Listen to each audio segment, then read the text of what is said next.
Welcome back to the Tank Me Later podcast. My name is Noah Rubin, and this is episode 8, where we'll be breaking down the Kings, Suns, and Warriors, doing a brief season recap for all of them, and talking about dynasty outlooks for players on each of those teams. Before we get into that, we'll probably discuss a few of the recent head coaching hires. But before that, I would like to remind you to like, rate, and subscribe to this podcast wherever you listen or watch it from. Also, to check out my articles on my Substack. I've been doing 3 of those per week, breaking down the teams in written form that I end up discussing on the podcast. So my Substack is noahrubin.substack.com. And also, if you have any dynasty or just regular fantasy basketball or even just basketball related questions, you can find me on Twitter at NoahRubin22. You can either DM me or just tag me in a tweet and ask the question. I'll probably answer it there, but I'll also go more in depth on the podcast as opposed to trying to write out a very in-depth explanation on Twitter. Gives me more to talk about on podcasts, as well as hopefully is able to help people with their dynasty leagues. So this will be episode 8 of the Tank Me Later podcast.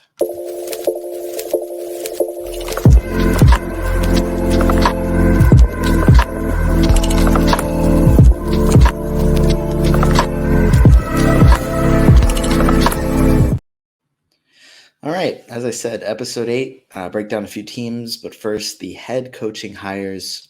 There was 3 that I wanted to discuss pretty briefly that could have either a minimal or a pretty big fantasy impact, probably more just an impact on the teams, though.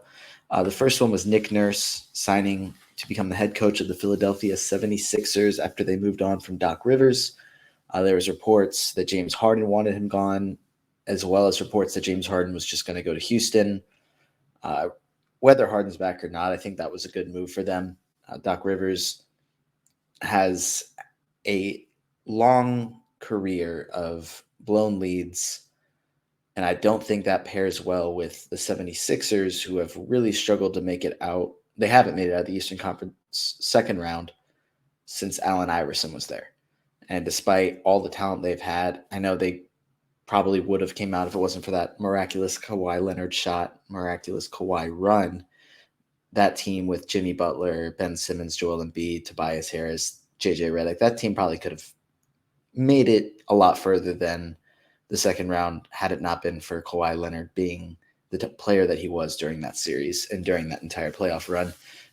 As we're even seeing with what Jimmy Butler's doing now, it's even more just mind-boggling that team was only able to make it to the second round. But they bring in a guy who has won a championship, who beat them in that playoff series, Nick Nurse, a defensive-minded head coach that has had an interesting strategy for guarding Joel Embiid and double teaming and just basically throwing guys at him. And there's been, public, I guess, a little bit of we'll call it a dialogue between Nick Nurse and Joel Embiid to reporters about, Nick Nurse saying Embiid gets fouls, Embiid complaining about Nick Nurse complaining. I don't think any of that's going to actually cause an issue now that they're on the same side. I don't think that that's something that anybody needs to look into. But what we did see Nick Nurse do with Toronto was basically, this is an expression, run his starters into the ground by playing them so many minutes. So will he do the same thing with Philly? Probably. I mean, he might have a couple other options, but Doc Rivers kind of already was doing the same thing. I mean, if you look at the minutes from the regular season, I mean, Harden played almost 37 minutes per game, Embiid played almost 35, Maxey played almost 34, Tobias Harris played almost 33. Really, if it wasn't for certain injuries to Maxey and Harden, D'Anthony Melton probably wouldn't have seen 28 minutes per game, but pretty close. PJ Tucker played 26 minutes per game. I think he was just kind of the odd man out that they cycled through with Melton. Pretty much. I mean, some other guys did see minutes, such as Shake Milton, especially for a long stretch without Harden and Maxey. He was the starting point guard, basically. George Niang is a part of their rotation. Jalen McDaniels, minor part of their rotation after the trade. They have other guys there. Hopefully we can see more Paul Reed minutes. We'll see if Nick Nurse adapts, but we did see him have some guys on his bench that he just refused to play, or just really limited their minutes, such as a guy like Chris Boucher, who might be able to have a better fantasy season now that he might be able to actually see some minutes.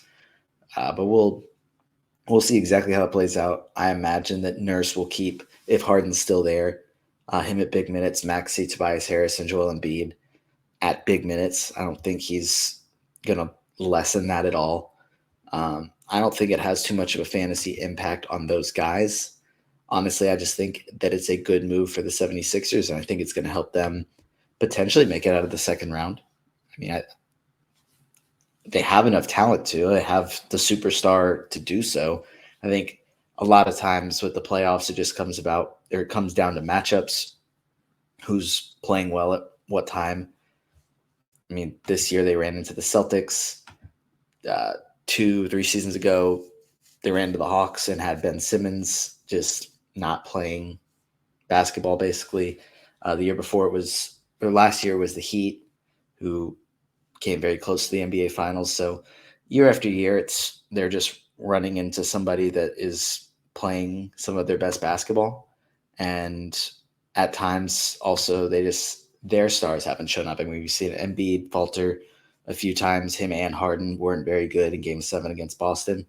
Even though they were up 3-2 heading back to Philly, they should have advanced from that, but they weren't able to get that done. So we'll see if a new coach is able to change anything. Fred VanVleet is also rumored to have interest, and they're rumored to have interest in Fred VanVleet. If Harden leaves, I think it'd be really interesting to see the 76ers not only try and get the old Houston Rockets team back together, but then pivot from that to get the old Toronto Raptors team back together with Nick Nurse and Fred VanVleet. Who else? I don't know who else they'd bring in, but I just think it's interesting that potentially Fred VanVleet would follow Nick Nurse to Philly. We'll see how that plays out. The second one, Monty Williams to Detroit, just signed a 6-year, $72 million contract, which I believe is the largest in NBA history. We saw Monty Williams have success with New Orleans, coaching both Chris Paul and Anthony Davis at separate times, as well as some success with the Suns, coaching Chris Paul once again, as well as guys like Devin Booker, and this past season, briefly, Kevin Durant. Plenty of experience coaching superstars, and if Detroit's serious about actually ending their rebuild and becoming a competitive team, I think that's a good hire. I think, getting their lottery talent to actually take a step forward and make them into a competitive team. Cade Cunningham, Jaden Ivey, Jalen Duren is a very solid core. They're going to add the 5th pick this year. I think that they have so much talent. I mean, you got Bojan Bogdanovic as well. That's a solid veteran. Some other guys that still have upside that haven't shown it yet. You've seen bits and pieces from guys like Wiseman and Bagley and Killian Hayes. Not saying that, they have 7 future stars, but those guys still have upside. Like, they were drafted high for a reason. Can Monty Williams get it out of them? I don't know. We'll see. I think that those guys are still worth taking a flyer on in dynasty startups or in dynasty leagues if you're able to acquire them for relatively cheap. But I think that obviously the main 3 are Cade Cunningham, Jaden Ivey, and Jalen Duren. But I think Monty Williams is a good hire to make them competitive again. And I think that he's been able to show that as a head coach when he's been in control of teams. I mean, you saw the Suns were basically a poverty franchise post Steve Nash for a long time. And then all of a sudden they got hot when 8-0 in the bubble. And then the next season they were in the NBA Finals, if I'm not mistaken. That was just the year after, I think. So I'm not going to double check that, but we've seen him have success. Can he bring Detroit to the finals? I'm going to go ahead and give you that answer. Not next year. No, he will not just take them from a lottery team to the finals. He won't. He's not that good. But Detroit will be more competitive next season, I think, just between their guys developing and bringing in a new voice, a new head coach that has experience and has not won a championship, but has won, has had success in the NBA. It can't be worse.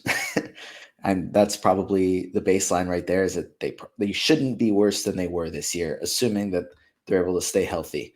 Obviously, losing Cade Cunningham pretty early into the season was demoralizing. And then as the season went on, guys started getting hurt, missing more and more games. I think that if this team stays healthy, they can approach 500, be in the play-in game, depending on how big of leaps guys take. I mean, Jaden Ivey should be better in year 2, playing alongside Cade Cunningham. I fully expect Cade to maybe not make the All-Star game, but remind people why he was the number 1 pick and approach that level of play. Depending on their success, maybe he makes it. That's kind of what I expect out of him next season. But I'm also admittedly very biased and very high on Cade Cunningham. So that might just be a lofty expectation. I wouldn't suggest everybody to have the expectation, but the possibility is very real. And the third one, I don't remember if there was others. This was my list that I made very quickly before I started this, but it was Adrian Griffin to Milwaukee. He was an assistant for Toronto for a long time, former NBA player. His son plays for the Hawks, AJ Griffin. Obviously, he hasn't been a head coach before, so there isn't a ton for us to look at other than what other people say about him and his reputation, which I haven't seen anything negative. Basically, any assistant that's hired for a head coaching spot is a very highly respected assistant coach at this point. I mean, everybody's either cycling through old head coaches, as we saw with Philly and Detroit, or they're bringing in a highly respected assistant coach.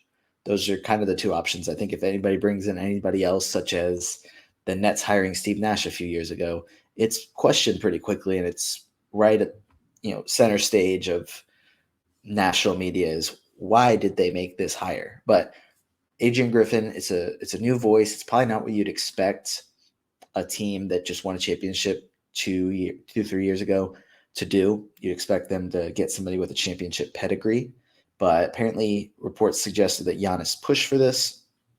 And if your superstar MVP pushes for something, you probably listen and just whatever it takes to make them happy, especially for a small market team, like just being honest.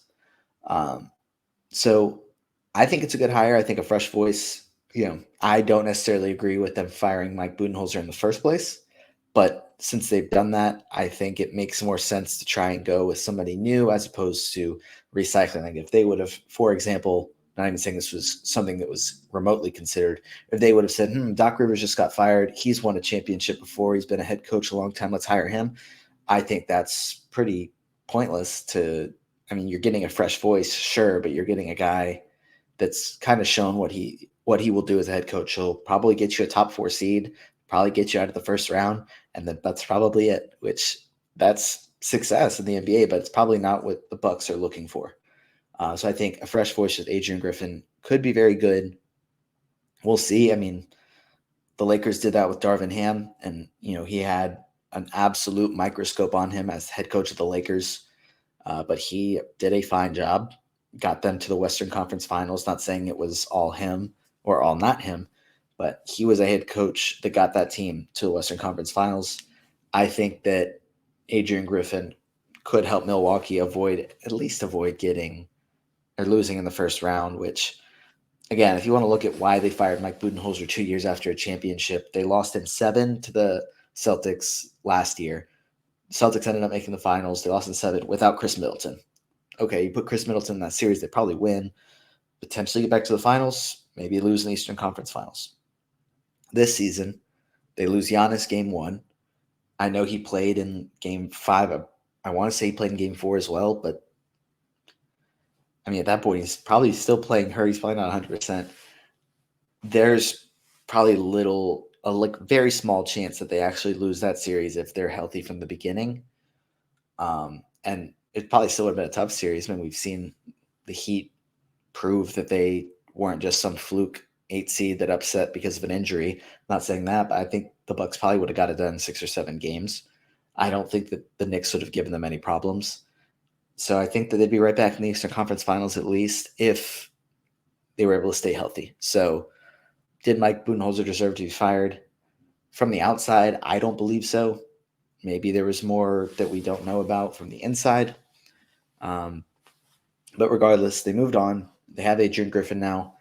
And I love seeing new assistant coaches, like new people, get a chance to be a head coach. I think it's not fun just seeing the same guys get cycled through.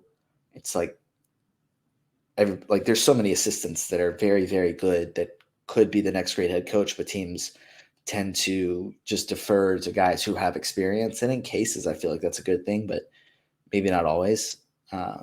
So I think Adrian Griffin's a good hire. I don't think that there was necessarily a better head coach with experience on the market when they made their hire. So I think that the Bucks will be better next season. I don't expect them to lose in the first round.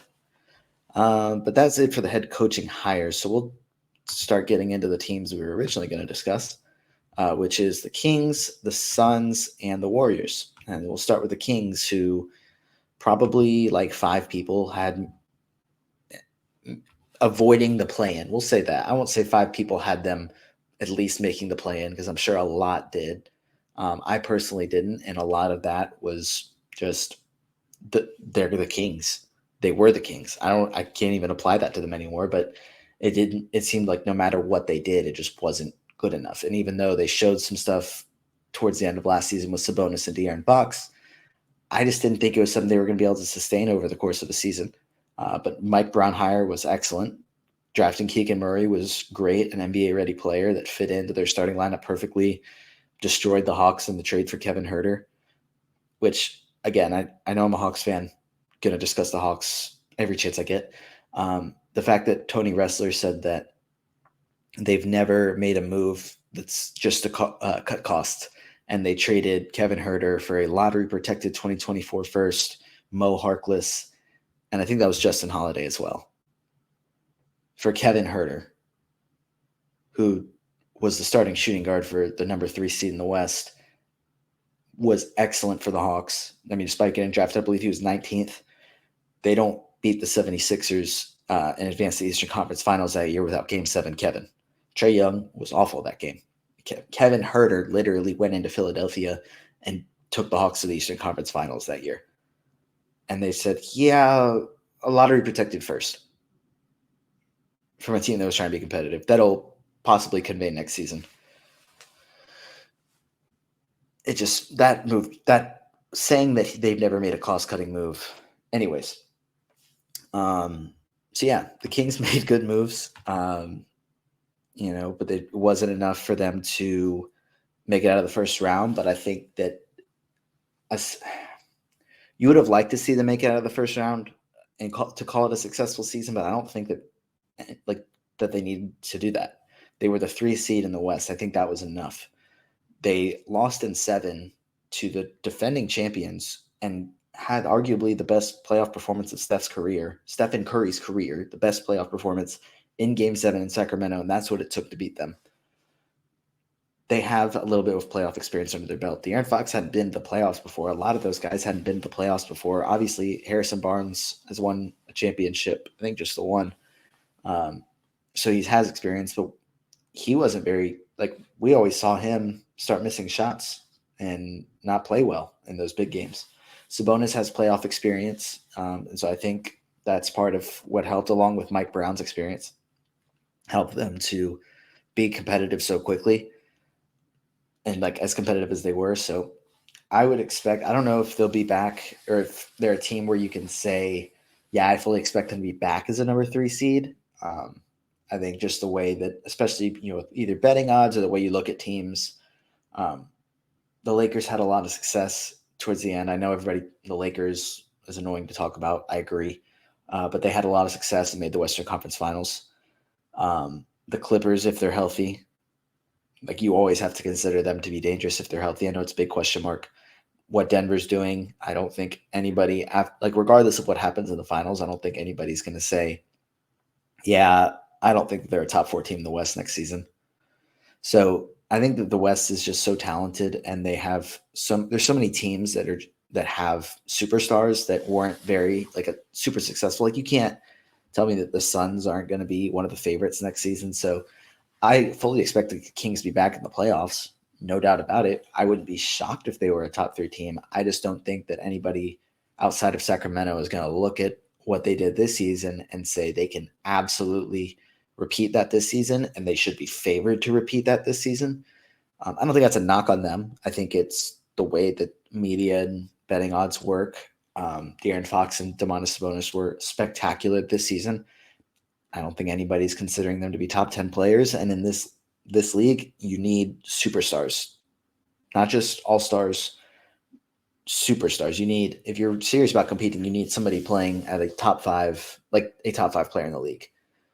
That's how you win championships. Jimmy Butler you wouldn't say Jimmy Butler is a top 5 player in the NBA, but Jimmy Butler has played like a top 5 player this playoffs, if that makes sense. If it doesn't, I apologize. But Nikola Jokic, I would say is the best player in the world. I don't think that there's much debate that he's at least top 4. I think if anybody's debating that, like, they just have an agenda.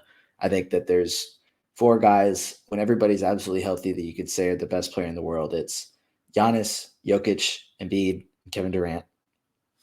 There's other guys you can consider as well, but I think that that's a pretty clear top 4 in my mind. You could disagree. I mean, Steph is still up there. I don't think after this playoffs, there's a ton of other guys that you can really consider. I mean, before the playoffs, you probably could have said Jason Tatum, but I think with some of the things that he showed, you probably wouldn't say a top 5 player. Anyways, I mean, Luka Doncic, we didn't even see him in the playoffs, so a lot of people I wouldn't say forgetting about him, but I just forgot about him. So I don't know, maybe I'm the only one that did. But my long point with that is that people are going to look at superstars and say, okay, like, these are the guys that I trust to win a championship. I mean, if you look back at who has won championships, everybody has at least one player that was, if not playing as the best player in the world, playing as a top 5 player in the world. Again, apologies for always talking about the Hawks. When the Hawks made their Eastern Conference Finals run, Trae Young was playing like a top 5 player in the NBA. Trae Young is not a top 5 player in the NBA, but he was playing at that level, and you know he can reach that level at his best. It hasn't happened in the years since, but he's been able to do it before. When the Mavs made the Western Conference Finals, Luka was playing like that. He was playing like that guy. The past champions, the Warriors, Steph was playing like that. Giannis was playing like that when the Bucks won. When the Lakers won, I say both LeBron and AD were playing at that level. LeBron has won rings. Kevin Durant, Steph Curry have won rings. When the Raptors won, Kawhi Leonard was playing like the best player in the world. Whoever wins the finals this year, whether it's Jokic or Jimmy Butler, those have been the 2 best players in the playoffs. That's my long point on the Kings, where I ended up talking about basically everybody else except the Kings. So apologies for that. If we can see De'Aaron Fox or Domantas Sabonis get to that level, I think the Kings can make a run. I don't think that they're incapable of that. I just don't think that, since they haven't done it before, many people would pick them to do that. If that makes sense, with all respect to the Kings that I can give, because I know that they have a very talented team. I think that now that they have a playoff experience under their belt, nobody's going to be picking them to be back in the lottery again the way they potentially were this season, or coming into this season. Like, they'll be picked as a playoff team. Off the top of my head, I'd probably have them as a 5 or 6 seed.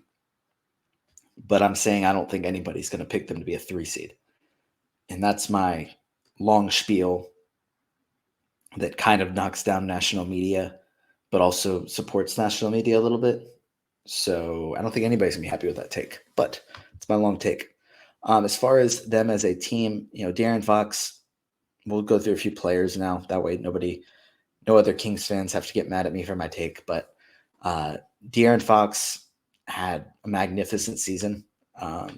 Really took a huge step as, kind of the leader of the team as an all-star. He won the inaugural Clutch Player of the Year, had the best fantasy season of his career, finishing in the top 50. We saw him kind of play to that level towards the end of last season alongside Sabonis. But in my mind, I didn't think that was something he could sustain over the course of a season. And I was very, very wrong. So, I think Fox is somebody. Let's see. I actually have been doing mock drafts now, so I have something to kind of compare that to. And he went 3rd round, pick 5, which would be 29th overall. I'd probably have him a little lower than that, but I guess really not a ton lower. I mean, it's hard to find guys that are able to score 25 points per game and get 6 assists per game the way he was able to, and the way he probably will again next season. even though he's playing alongside Sabonis, who's a really good playmaker, Fox should still be able to do that. And those are hard to find. I think, outside of the main superstars, really good assist numbers are hard to find. And also guys that can score at that level. Like, you look at it, Jokic, Luka, SGA, Tyrese Halliburton, LaMelo Ball were 5 of the top 6 picks in this dynasty startup mock draft that I'm doing, with the other one being Wembanyama. You also had Trae Young going in the second round, Darius Garland going in the second round, John Morant going in the second round, even though he's not a great fantasy player, because of how hard assists and points are to find in one player. I mean, I took Scoot Henderson at the end of the second round because points and assists together are very hard to find. So I think that gives Fox value, even if he has had his best season at 42nd in terms of overall 9-cat value. I think that his actual production isn't truly represented by his fantasy value. I mean, he almost hit 2 threes per game, over a steal per game, shot over 50% from the floor. I mean, he didn't obviously give anybody any blocks. He was 78% free throw shooter, which is fine. Not going to hurt you, obviously. Not as good as some other star point guards are. But De'Aaron Fox is a very good player. I would say top 30 is very fair. Looking at how this one played out, I don't have any issue with him going 29th at all. Trying to see his age really quickly. 25, he'll be 26 in December. So he's still got, I don't know, I'm just going to estimate 7 to 8 years left of top tier production. I know a lot of his game is speed, so probably when it hits, like when it starts to drop off, it's going to happen pretty quickly, unless he's able to really adapt his game, which we've seen players do that. I mean, Chris Paul's a great example.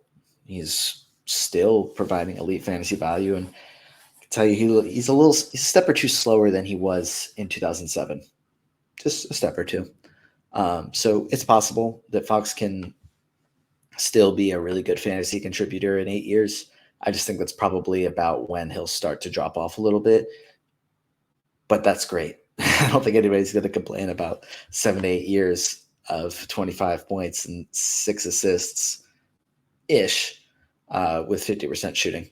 If we look at Sabonis, Sabonis he just had his best fantasy season, if I'm not mistaken. Finished 26th in 9-cat scoring. Excuse me, 22nd. His previous best was 26th. He just had his best season in 9-cat. And he's only 27. He doesn't require a lot of athleticism for his game. So I think he's going to be around for a while. I mean, he's 27. He could easily play till he's 36 at a very high level. He may not consistently be a second-round fantasy player, but he can play that long, like no problem.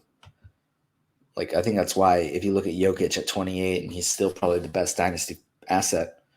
I mean, until Wembanyama plays a year or two and people see that he's able to play to the level that we all expect him to, in which case he'll be the best dynasty asset. But Jokic has been the best player in fantasy basketball for 3 years straight. And at age 28, there's no doubt in my mind he can do it at least 7 or 8 more years. So he's going to be he won't be the best player in fantasy basketball for a decade straight. He won't finish number 1 overall, but top 10 value for another 8 years for Jokic, is realistic.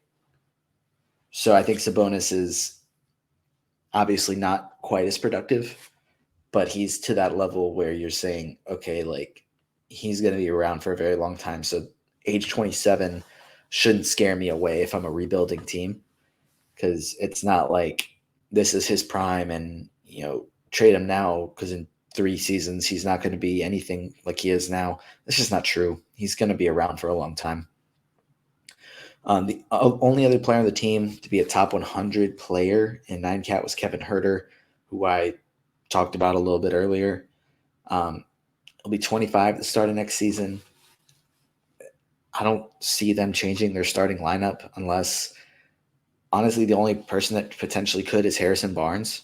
And I don't even think, I mean, there's not a better option that they're also able to trade for. So I think they'll have their same starting lineup, which means Herter will be back as in the starting unit, providing a ton of threes.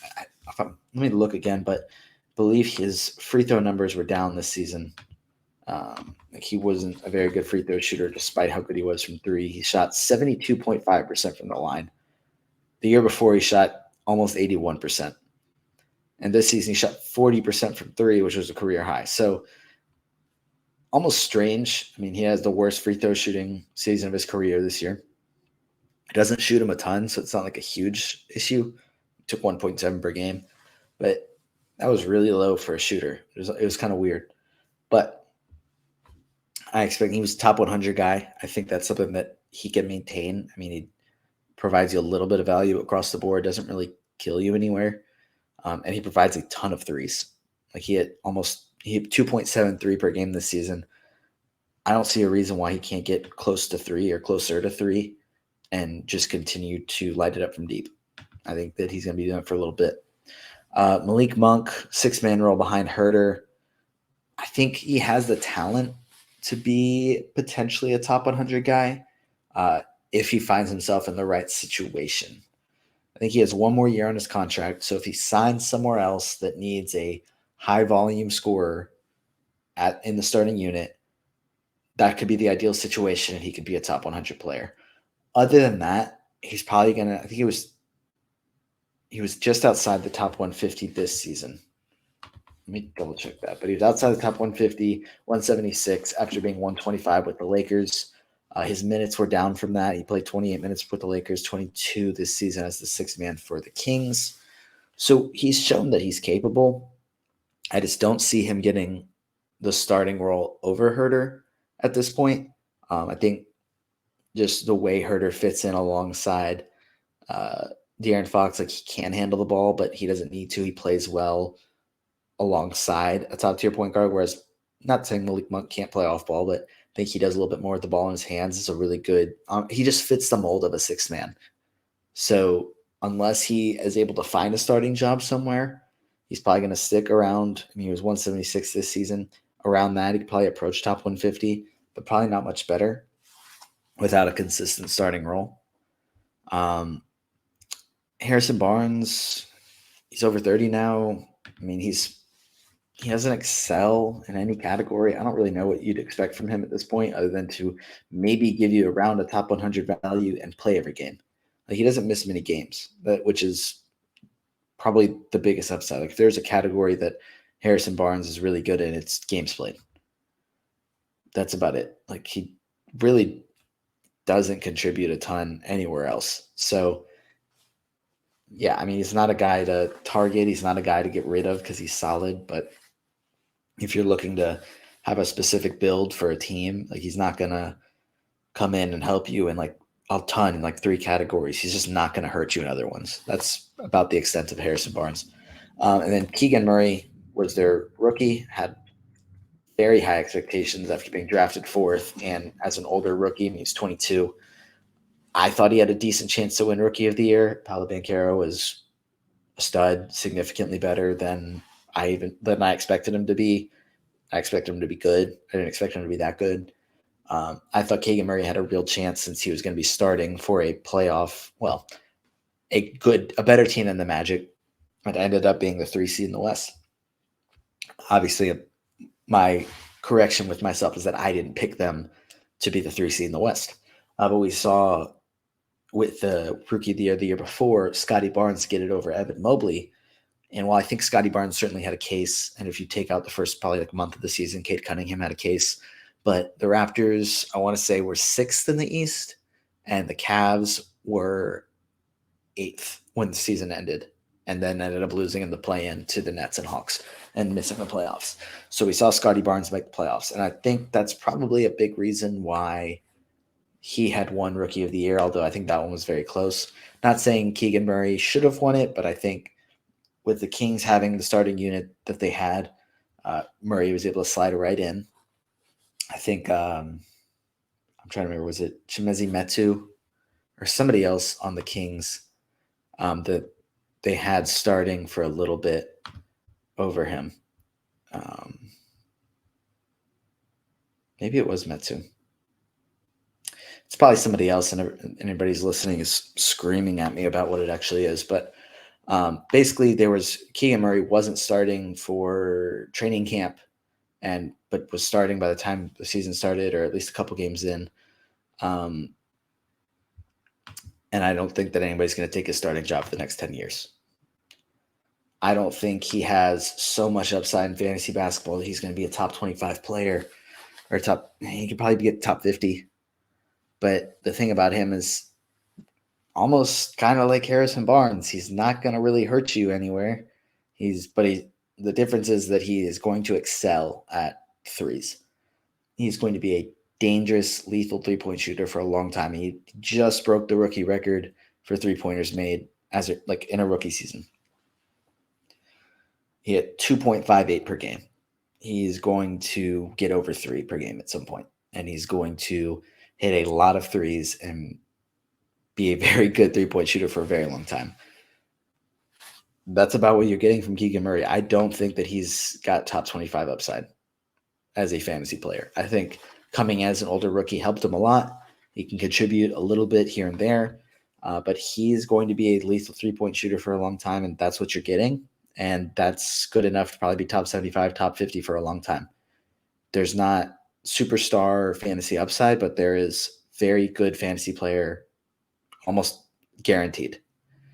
But there isn't a ton of fantasy value in other spots or with other players in Sacramento, so I'm going to move on to Phoenix, just because the Kings have very good role players, and they have guys that come in and have good performances occasionally. A guy like Davion Mitchell,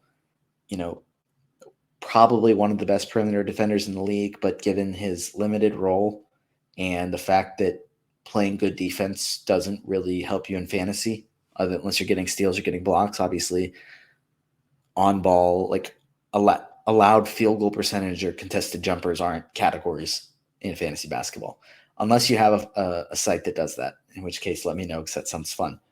But they have Trey Lyles comes in and shows really well every once in a while, but there's nobody else really that you're looking at in more like 12-team dynasty leagues. Maybe in 30-team you're able to get production from some other guys, but the Kings really have a 6-man kind of rotation and some injury replacements here and there that can fill in and play well. I just realized all these teams are from the same division, so we'll just stick with that. Go to Phoenix, who fired Monty Williams after the season. They made the finals lost to the Bucks 3 seasons ago, depending on how you want to look at it. I guess 2 seasons ago. Then they got embarrassed by Dallas after being the 1 seed in the West. Just ran off the floor on their own court in Game 7, which was incredible to watch. Not because I wanted the Suns to lose, just it was such a masterful performance from Dallas. Just seeing Luka hit ridiculous shots, ridiculous step backs, and laughing down the court. I've never seen a team embarrassed like that.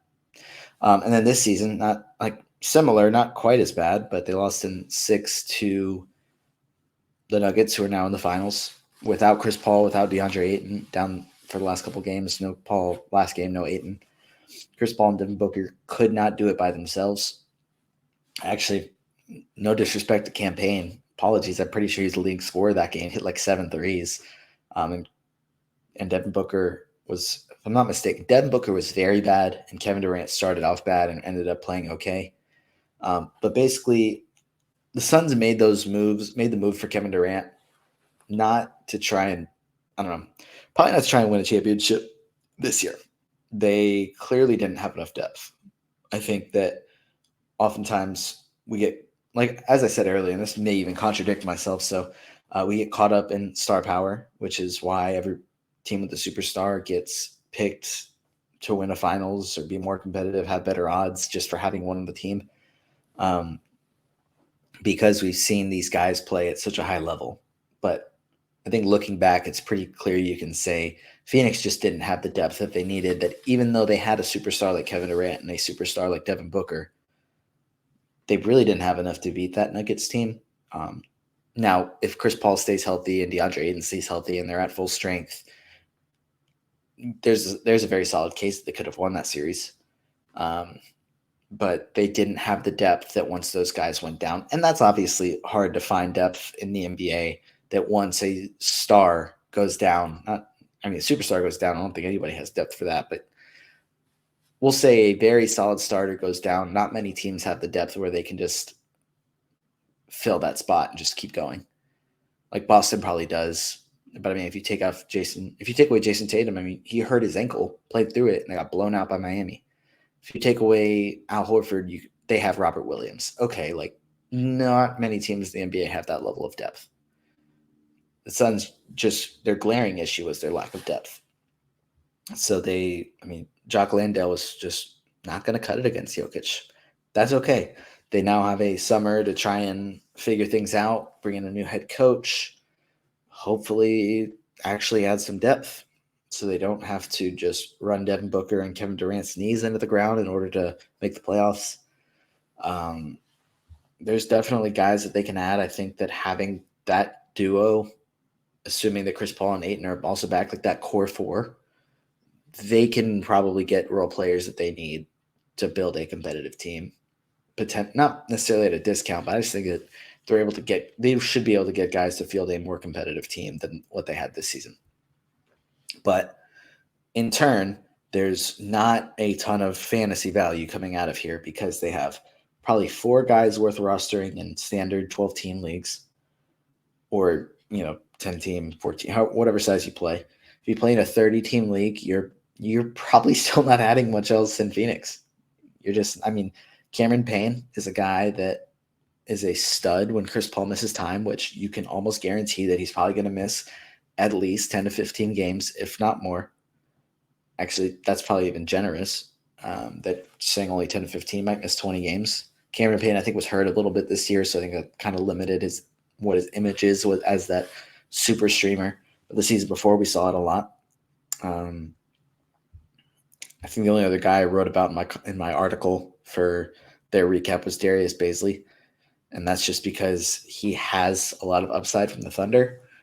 He showed it with the Thunder, didn't really get a chance to with Phoenix. I would expect that since they have him there, he's a restricted free agent, so assuming they don't just let him walk for nothing, because they just traded Dario Saric. I believe he was part of that deal. I don't remember if it was a bigger deal, if it was just an even swap, but that was part of that. I would assume they're not going to let him walk for nothing. He has upside. If they give him a chance next season, he could probably make an impact and be a nice depth piece for him. I don't know why they didn't use him more, but they should try to during the regular season to get him ready to help them in the playoffs, so that when something like that happens and an injury happens, because it's a Chris Paul-led team for some reason, injuries just always happen.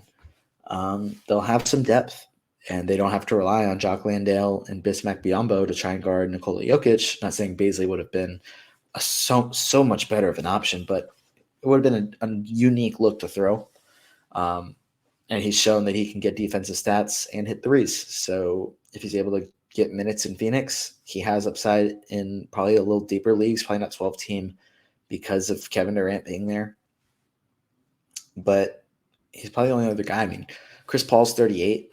He's just had the worst season of his fantasy career, finishing 33rd in 9-cat leagues, which is better than most players ever get to. And he just did that at age 38.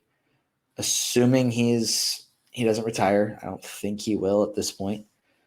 He should come back and give you a ton of assists, a ton of steals, and not as many turnovers as you'd expect for a guy with as many assists as he gets.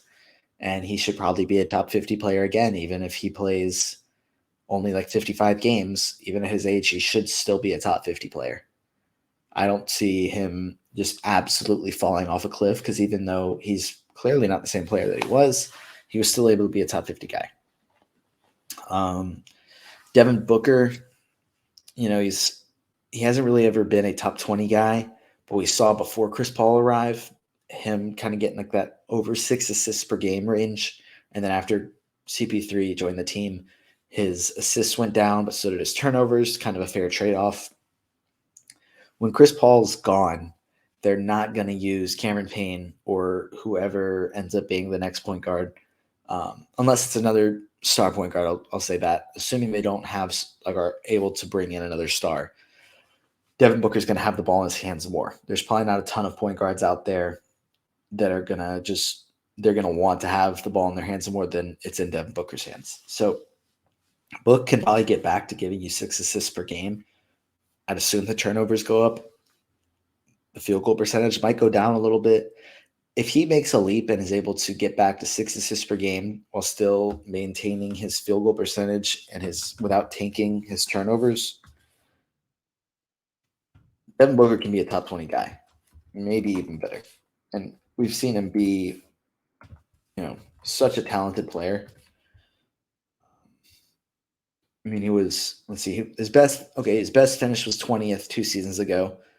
The year before Chris Paul arrived, he averaged 6.5 assists with 3.8 turnovers. The season before that, 6.8 assists with 4.1 turnovers. Chris Paul arrives, it goes down to 4.3 assists and 3.1 turnovers. This past season, 5.5 assists, so it's getting back up there, with only 2.7 turnovers. So, his field goal percentage was at an all-time high, 49.4. Could we see, once Chris Paul retires in a year or two? I mean, I don't see Chris Paul playing past 40. We'll see. Devin Booker will still be like 28 when Chris Paul retires at the latest. Could Book average 27 with over 6 assists and shoot over 50% from the floor with less than 3 turnovers?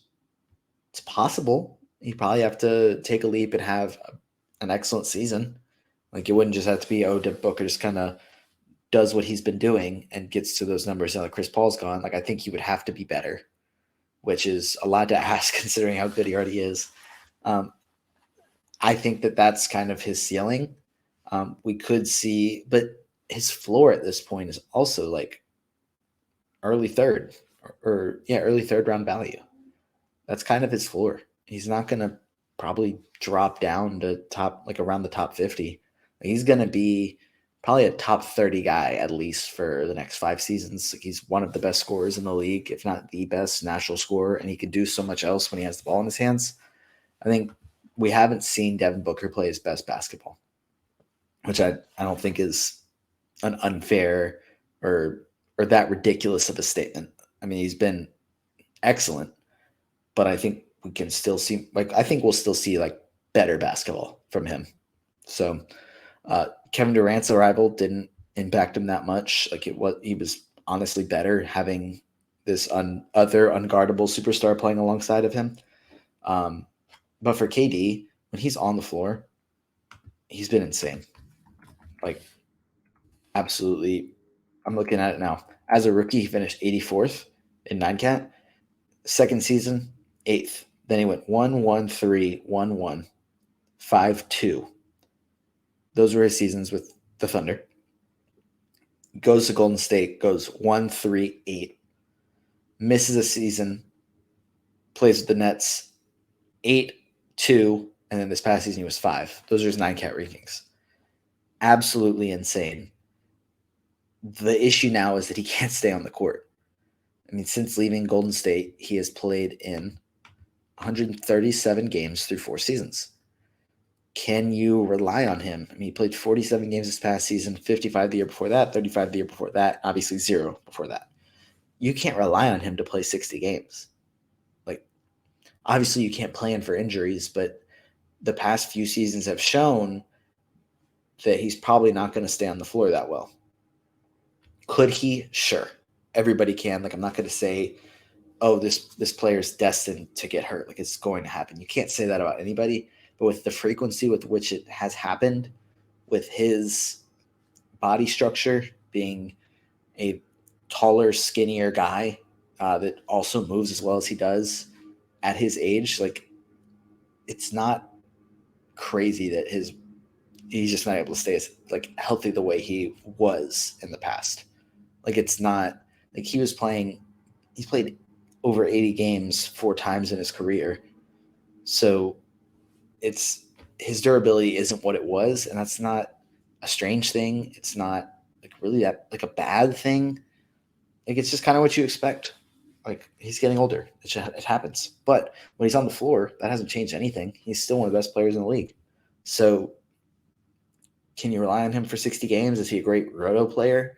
Probably not. Not as good as he is for on a per game basis. But if you're a win now team in a dynasty league, he has excellent value. The only thing is you just have to hope that he's missing games before your fantasy playoffs, and that he's not missing games during that, because obviously that defeats the purpose of everything. But with the value that he gives you, he's still got to be considered an elite player. I'll go to this dynasty mock I'm doing, and he went last pick of the third round, so 36th. And let's see, the only older guys that were taken before him was just Anthony Davis. That was the other guys that are probably, I don't know everybody's age off the top of my head, but AD is, I believe, over 30 or around 30. Sabonis was taken before him, and he's 27, as we talked about. Giannis and Embiid, who are, I want to say, like 27, 28, and I know Jokic is 28. Nobody older than Kevin Durant was taken before him. I don't think 36 is a bad spot at all, especially with that team. It's actually a very insane team. He had the first pick went Jokic. This was Dynasty Hoops. Actually, I'll pull up his Twitter real quick and tell you what I think it's just Dynasty Hoops. This was Dynasty Hoops HQ, excuse me. Dynasty Hoops HQ made this pick, had Jokic at 1, Sabonis end of the second round, third round reversal, got KD at the end of the third, Harden at the beginning of the fourth. So win now team, quite obviously, shouldn't have an issue with winning now if this was actually a played out league. Should be a very, very competitive team very quickly. So I think that's where KD's value is with contending teams. I don't think he holds a ton of value at all, as most players his age, with rebuilding teams. And then you're just kind of banking on him being available when you need him the most. I don't know when he'll get hurt. I don't know if he'll get hurt. I would say that history shows us that he won't play 70 games next season, but you just got to kind of hope that it's close and hope that he's not injured from late February to late March. The other guy we can talk about is DeAndre Ayton.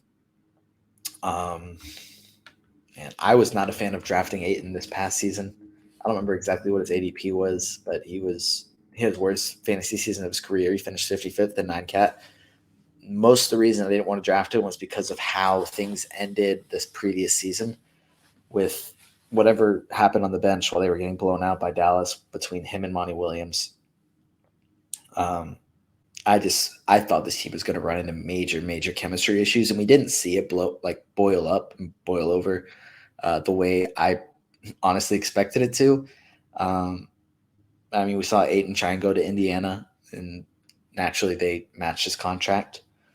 Monty Williams is gone now. I would assume that if there really was issues, that helps Ayton a lot, or maybe not make him some super, super productive fantasy player now, but I would assume that helps him at least feel more comfortable if that was really an issue. Like if that was a lingering issue all season, he played well feeling unsupported by his head coach, and I would assume that bringing in a new voice that hopefully, like if he clicks with them, whoever that is, that it helps him out. He averaged 18, 10, and less than a block this season.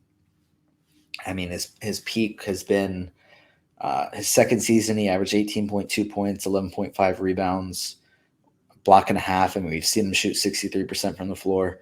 He has, he can be around 25, 30 range in that as far as 9-cat finish.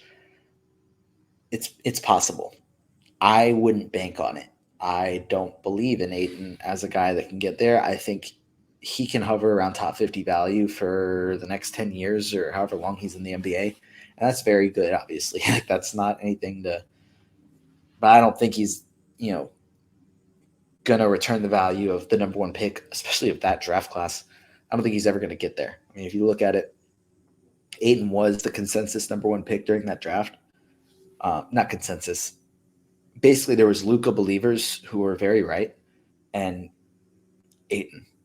And most people went with Ayton because for some reason, still the idea around EuroLeague players at the time, I mean, I don't know why so many people thought that, oh, yeah, like he never played collegiately. Like, I don't know how he would have done in the NCAA when he was playing in basically the second best professional league in the world against grown men, as opposed to playing against, I don't know, some 50-year seniors or whatever. Oh, no. Like, anyways, I always get off on tangents, don't I? But drafting Ayton over guys like Luka, SGA, and Trae Young, as well as a number of other guys, I mean, I don't think that he'll ever return that level of value. He's not going to be better than those guys, but I still think he can provide very good value. I just hope that whenever you did your rookie draft that you didn't take him one over Luka or over Trae or over SGA, although most people probably ended up taking him over Trae and SGA, at least in rookie startup drafts.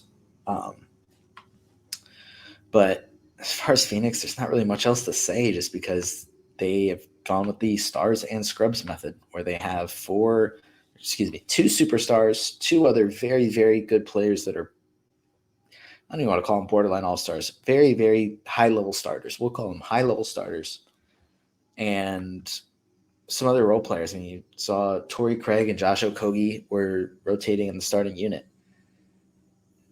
Okogie is a very elite defender who also showed that he can knock down some threes.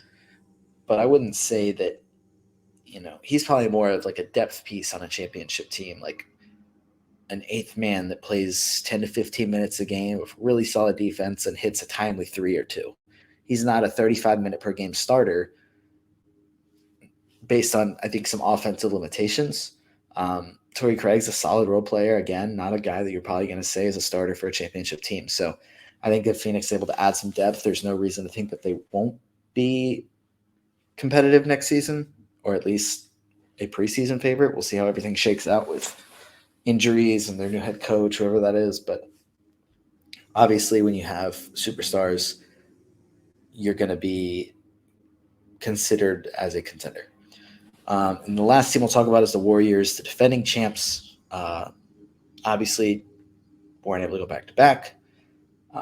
Started off bad with Draymond Green sucker punching Jordan Poole. And that's how they started off their season. So I think from the beginning, it was kind of like, ooh, this will make a really good documentary if they're able to turn this around and win a championship. And I think if they win another, like when this Warriors documentary comes out, it's going to be incredible. I mean, we saw the MJ documentary was incredible. I think a lot of that had to do with everybody being stuck inside during COVID and having nothing else to watch or nothing else to really do, no live sports, so gathering around the TV to watch The Last Dance. I remember that was something I loved doing. The LeBron documentary is going to be insane. I'm sure that there is a Kobe documentary coming out. It's going to be awesome. But this Warriors documentary is going to be there's so many stories that they can tell through that. I mean, between their early battles with the Clippers, how all those guys were drafted, and then going into Mark Jackson being fired, Steve Kerr being brought in, their championship runs, battles with Cleveland, the blown 3-1 lead, them coming back from 3-1 against the Thunder, the finals bringing in Kevin Durant, the finals when Clay and KD got hurt, the incident with Draymond and KD, Clay's recovery, Steph's return to MVP form after missing a ton of time, them coming back and being able to win championship, then this Jordan Poole incident. If there's anything else they can add to this documentary, it'll just be icing on the cake. It's already finished. It's incredible. They have so much to work with. So I'm excited for whenever that comes out, whether it might be 20 years down the road. Whenever it comes out, it's going to be incredible. But 6th seed, they finished at 6th. Oil upset the Kings in the first round in 7 games. Legendary performance from Steph in Game 7. And then they just didn't have enough against the Lakers. I mean, in reality, it was just going to come down to the Lakers get inside, get to the free throw line. It wasn't necessarily the refs being biased for the Lakers. The Lakers get to the paint. The Warriors chuck threes. I'm not going to say that every call was perfect because I don't think anybody actually believes that, including the refs themselves. But I also don't think that there is some hidden agenda for the referees to keep the Lakers in, or else we would have saw them at least win one game against the Nuggets. But if the Warriors were shooting at the level that we've seen them shoot over the past decade, they could have won that series, but they just didn't. So that's why they lost. So, I mean, that's what happens when you live and die by the three, even if you have two, I'll say two top 5 shooters of all time. That's very generous to call. I mean, Clay's probably top 3, depending on how you look at it, but I'll say top 5 to be, trying not to disagree with anybody. 2 top 5 shooters of all time, Steph and Clay. You win a lot of games. It just didn't happen. I don't think that's anything to hang your hat on. They can still be a very competitive team and should be for at least a couple more seasons, even if Steph's still playing at a high level and Clay isn't quite the same player he was. And I don't think that's a knock on him. With the injuries he suffered, it's incredible that he's still playing and starting and just had the best. He just hit the most threes in a single season that he ever has. That in of itself is incredible that he was able to do that after the injuries and lengthy absence that he had, along with the fact that he was able to come back and they were able to win a ring after all they went through. But we'll get into players now because, I'll also mention Bob Myers stepping down. I think that has more of an impact than most GMs leaving. I think most GMs leaving, it's like, finally, thank goodness we got rid of that guy. Obviously, with Bob Myers stepping down after, I don't remember exactly what year he signed, but a decade of incredible success. There's been numerous stories about the culture that he built with that team. I think that they lose something. I don't know how big of a loss it is. I don't know if it's just they stop making as good of moves as they have made, or if they just lose something from their culture that they're not able to recover from, and they're just not the same team. I don't know how drastic it is, but they lose something. I still think that they have enough there and how much success they've had that it's not going to be, oh, Bob Myers is gone. This is a lottery team, obviously. But I think they lose something. I don't know what it is, but it's something. But they also have Steph Curry, who we'll talk about first. He's 35.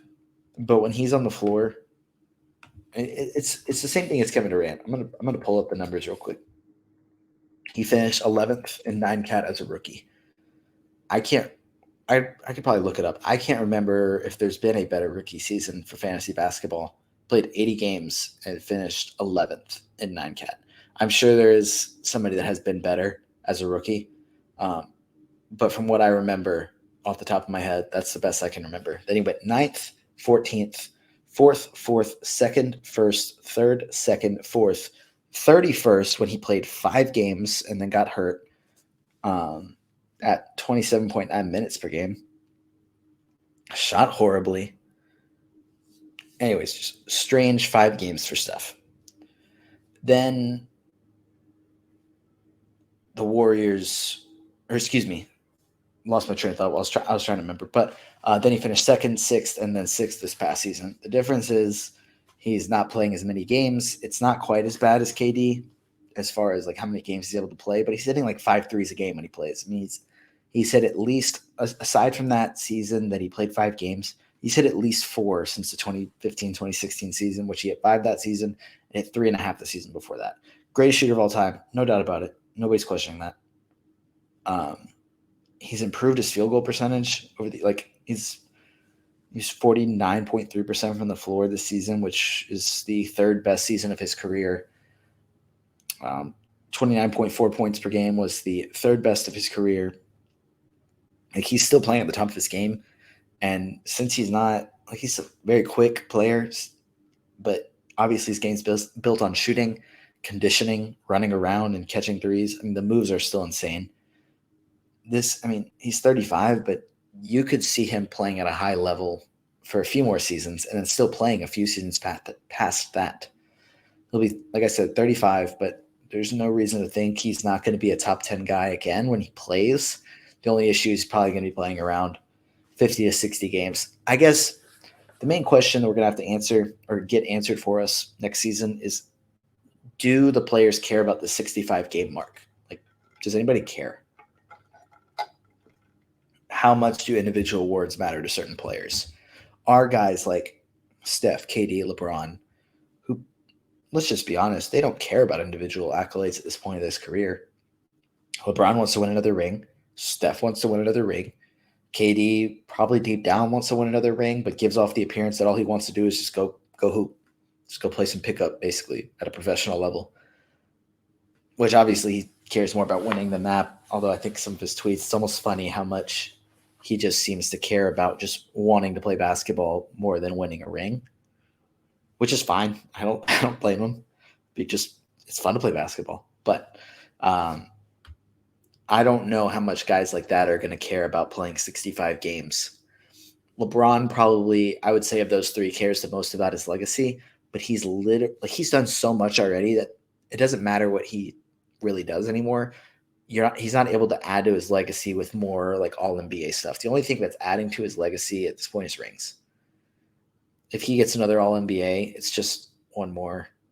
I mean, okay, granted, if he wins MVP, if he wins Defensive Player of the Year, like those things will add to his legacy, sure.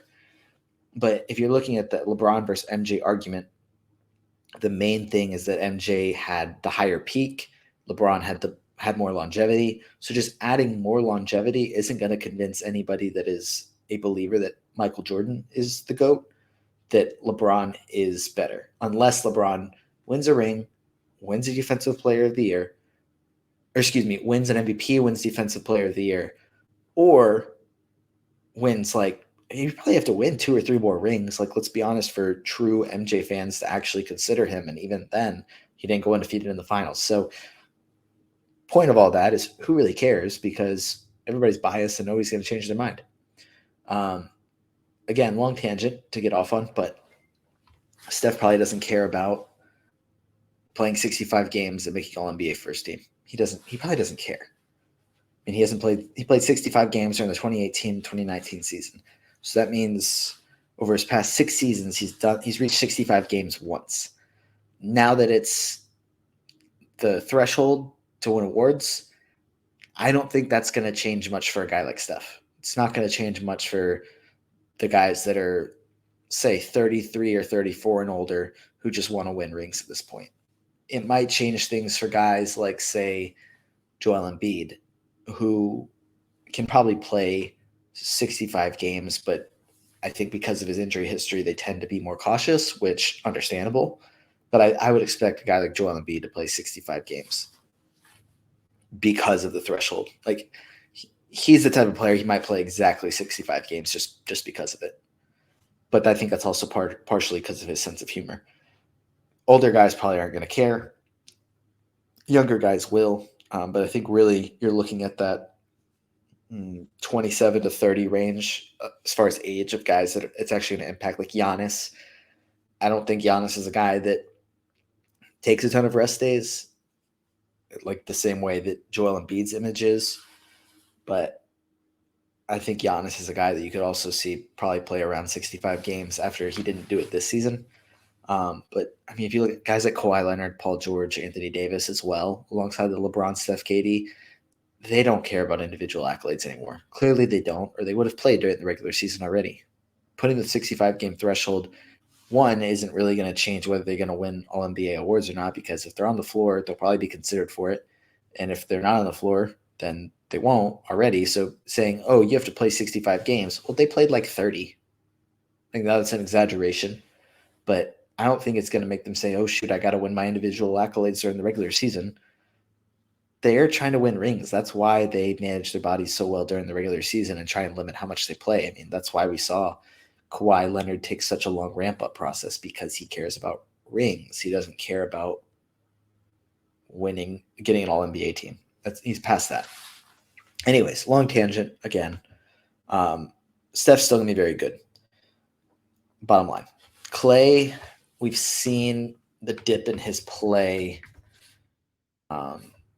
He's still going to give you a ton of threes, but I mean, we saw he finished 9th during the 2014-2015 season. Finished 64th this season, which was his worst since his rookie season. He's still going to give you, again, a ton of threes. But to ask him to do, threes and points. And points are hard to find once you get outside. It's not as rare as it used to be, I guess, is what you say. Like, best way to say it. I don't know the exact numbers off the top of my head, but if we looked at how many 20-point per game scorers over, like, by season there are, I'll just look real quick for the season. There was over 50. There was 58 20-point per game scores. We'll take out Louis King played one game and scored 20 points. We'll take that out.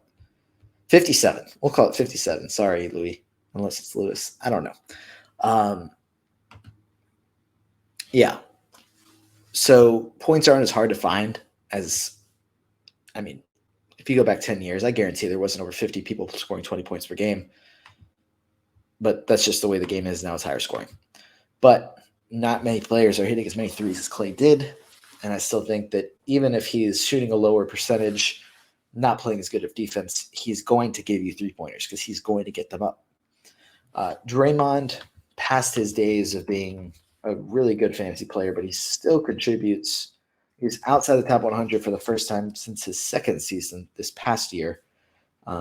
He doesn't score a ton. He never really has. I think the main thing now is his defensive numbers are slightly down. Everything's just kind of slightly down for him. But with his play style, with his age, I don't think that's like scary or like strange to see that his game is declining a little bit. But I still think he's a guy that in the playoffs, again, playoff priority there for his, like what he's accomplished, adding in more adding in more regular season accolades isn't changing what Draymond is and what he has been. He has a career predicated on winning at a very, very high level. So adding in an all defensive team does not mean a thing to him. He wants more rings. So, he played 73 games this season, which was his most since the 2016-2017 season, which is impressive. And he's going to give you, numbers across the board. And he didn't average a block per game, but he was close. He averaged a steal per game. Shot a pretty good percentage, actually the highest of his career, 52.7%. He's not giving you anything from three or a ton from three. He's just being the ultimate role player at this point, which, for Dynasty, he can still give you solid value, but he's not playing his highest level of basketball until the playoffs, as most players are, but I believe he's one of the guys that takes a larger step forward in the postseason than other guys do. We're running long, but I will still talk about some more Warriors players before we go. Andrew Wiggins is playing some of the best basketball of his career with the Warriors from a fantasy point of view. Was never a top 100 guy with Minnesota. Has been a top 100 guy 3 of his 4 seasons with the Warriors. Not a very good free throw shooter.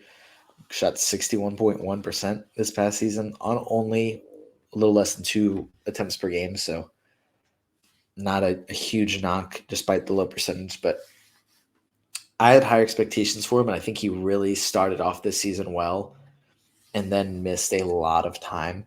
And I think when he came back, he wasn't playing at the same level that he was when he left. I believe that was for the long-term, like, personal absence. I think there was reports, never really confirmed, unless I'm totally mistaken, but it was reports that it was because his dad was sick. It's a very understandable reason to leave, but he didn't play the final 2 months of the regular season.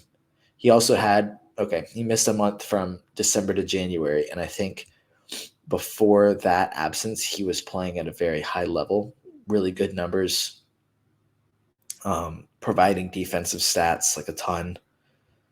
Good, like pretty good rebounder. I think that was something that he saw. Like, we saw him do really well in the finals the previous season, and then he said that he was going to come out and try and make an all defensive team and be a really good rebounder. And I think he started off the season doing those things, and then after he missed a month, it just kind of went downhill. And then when he came back, he still had good games, but I don't think he was ever playing at the same level. So hopefully he can get back to that next season because it's certainly there. Jordan Poole received a lot of hate. I don't think he played super well in the playoffs, and I think everybody kind of saw that. But the issue with Jordan Poole is that so he was 64th last season, pretty much as a starter the whole time. When Steph and Clay were there, he didn't start, but if I'm not mistaken, pretty much as soon as Clay got back after his year and a half long absence, Steph went down. So Jordan Poole was still a starter. So he was 64th in 9-cat, mostly as a starter. And they paid him to be the starting point guard of the future because that's what he showed that he was. And then they say, well, we want you to be the sixth man now. And he was never that good as in a six-man role. He was really good in a starting role. And I think when he started this season, aside from a few games where he just shot horribly, he was a very good starter. But for some reason, he's not a very good six-man. And he still averaged 20 points per game. So Jordan Poole granted, he was 149th in 9-cat. He had 3.1 turnovers per game, which isn't great, obviously. But I still think Jordan Poole, I don't know. It's a really unfortunate situation for fantasy. Great situation for him. He got paid. But I don't know how quickly is Steph Curry retiring? Probably not very quickly. It might literally be towards the end of this Jordan Poole contract that Steph retires. Does Clay retire sooner and Jordan Poole gets the starting job? Do they just move Poole into the starting job over Clay? Probably not. I don't think Clay takes that. Clay doesn't seem to be the kind of guy that would. I could be totally wrong and just presuming. But I think that Jordan Poole would be more successful in a starting role. Whether that happens via trade or a ton of injuries next season and he gets the job, or somebody retires, or they just make a coaching move to move him into the starting unit, there's still a chance it happens, but I wouldn't bank on it happening anytime soon, which kind of limits his fantasy value. There's still some other guys that have upside: Jonathan Kuminga, Moses Moody, and Patrick Baldwin Jr. Kuminga and Moody, I expect they should be in part of the rotation next season. They both showed pretty well during the playoffs at times. And I think that, when you take guys that high, and I always love to look back at this, but if you look at their draft, I think it was the 2021 draft, they took Kuminga at 7, Franz Wagner went 8. And they took Moses Moody at 14. And the next 3 picks were Corey Kispert, Alperen Sengun, and Trey Murphy.